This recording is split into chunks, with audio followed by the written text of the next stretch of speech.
Good morning. Thank you sa mga nag-alala sa akin. At nag-video lang ako ngayon, kahit short lang ito, just to assure you that I'm okay. Mataas ang blood pressure ko kagabi, pero it's stabilized naman. And alam nyo naman ako, hindi naman ako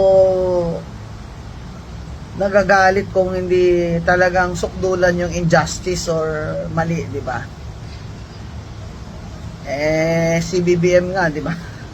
Tumayo ako doon sa cathedral at talagang speech ako doon na halos walang pahinga na.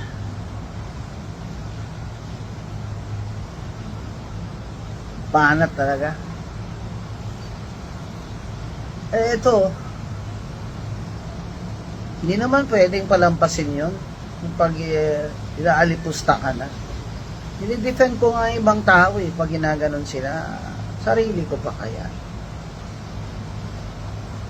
Sabihan ba naman niya ako sa Rockwell Mall na you're coughing. You should leave the mall. You should stay at home. Ha? Doon yun nagsimula. Saka ang dami kong kilala doon sa Rockwell Mall. Nakapaligid doon yung mga residents doon. Kilala ko yan sila. Kilala nila ako. Isa pa nga, sinabi pa siya sa akin nung tinuntahan ko siya, I'm sorry sir for the commotion. Sabi nga niya, Miss Gonson, gumanon pa nga Ibig sabihin, napahiya talaga ako doon sa ginawa ng taong yun. Sabihan ka ba naman? Don't you have money to buy a mask?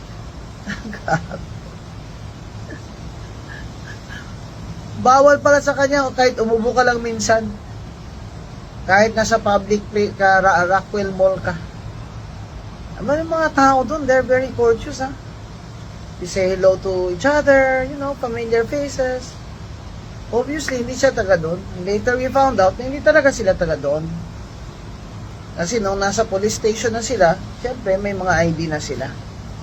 Nagreklamo po talaga ako sa police and filed the case for unjust fixation and grave oral defamation last night. Kahit gabing-gabi na I wasn't feeling well and tired and I had no dinner.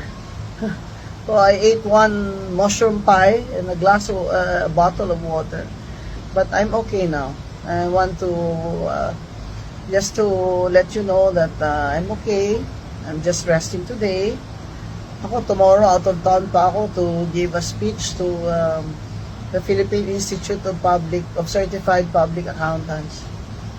And please watch my video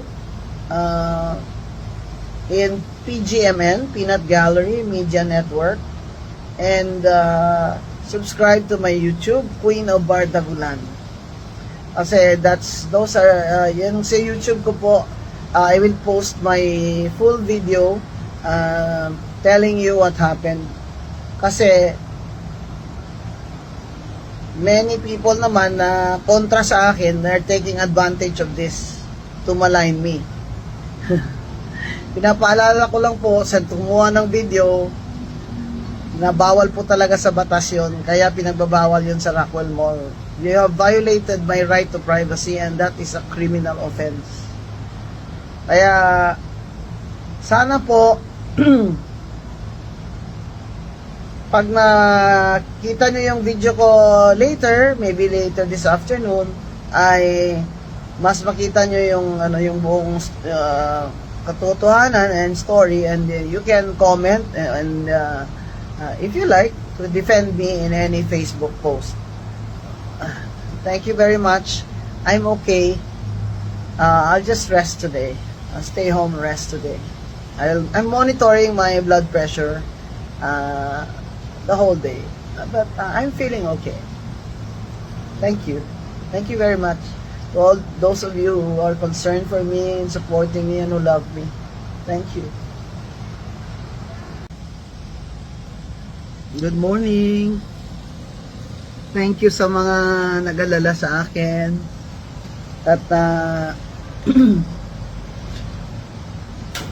nag-video lang ako ngayon, kahit short lang ito, just to assure you that I'm okay.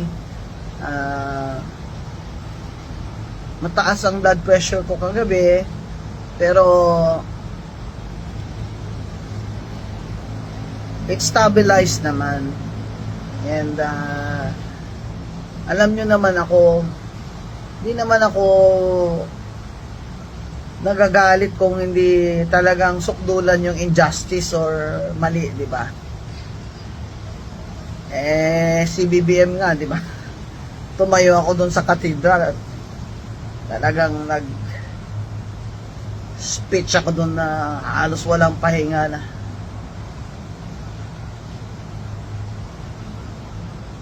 Banat talaga. Ito, hindi naman pwedeng palampasin yun pag inaalipusta ka na. Dinidefend ko nga ibang tao pag ginaganon sila, sarili ko pa kaya. Sabihan ba naman niya ako sa Rockwell Mall na you're coughing, you should leave the mall, you should stay at home. Ha? Doon yun nagsimula.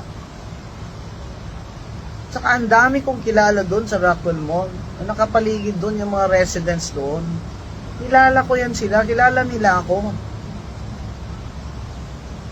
Isa pa nga sinabi pa siya sa akin nung pinuntahan ko siya, I'm sorry sir for the commotion. Sabi nga niya,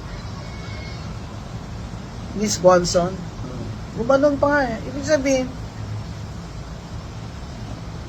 napahiya talaga ako doon sa ginawa ng taong yun. Sabihan ka ba naman? Don't you have money to buy a mask? Bawal pala sa kanya kahit umubo ka lang minsan. Kahit nasa public ka, Rockwell Mall ka. Yung mga tao doon, they're very courteous, ha? They say hello to each other, familiar faces. Obviously, hindi siya taga doon. Later we found out na hindi talaga sila taga doon. Kasi nung nasa police station na sila, syempre may mga ID na sila. Nagreklamo po talaga ako sa police and filed the case for unjust fixation and grave oral defamation.